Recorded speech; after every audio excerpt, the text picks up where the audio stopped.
Guy and Lillian Hughes aren't your typical garden variety retired couple. Their past is unique. They've sown different seeds. They were once a part of something really big, the biggest attraction in the world, but it didn't make them rich. Now for extra money, Guy hops on a riding mower and cuts the grass at cemeteries. Lillian keeps the poultry plump. She ought to know a little bit about chicken feed. Guy and Lillian used to work in the unglamorous end of show business, carnivals. And it's hard work. Don't let anybody tell you it's not. That's not a leather strap. It's a man's belt.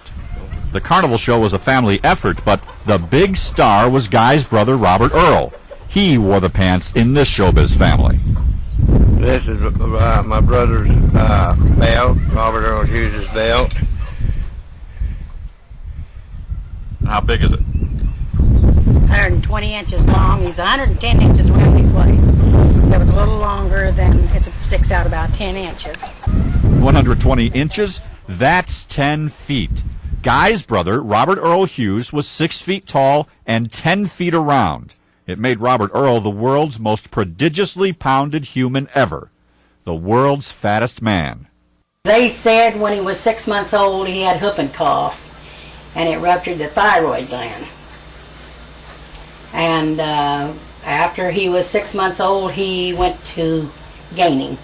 He kept gaining, and he never stopped. 400, 500, 600 pounds and counting.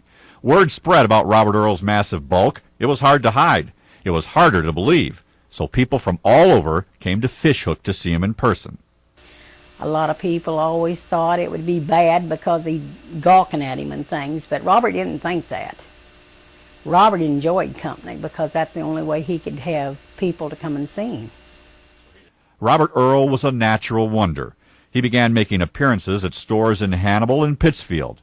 He sold autographs and pictures.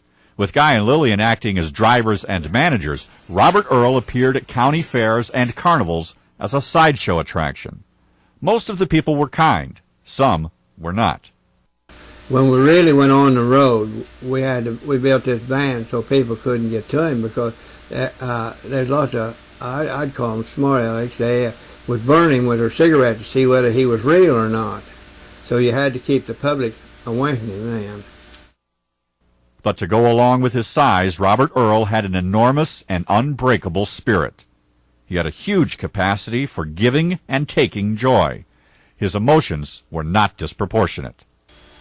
I don't think I ever saw Robert when he was sad about anything. He was always happy. By the time he died in 1958 of kidney trouble, Robert Earl Hughes weighed half a ton. It was a Guinness World Record. Naturally, his funeral was big. They set up a tent. 1,500 people attended the services in Mount Sterling. Making people smile was easy for Robert Earl. It made him feel good to make others feel good. And when you got down to it, he wasn't so different after all.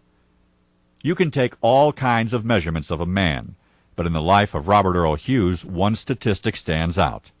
Pound for pound, he may have been the happiest person who ever lived.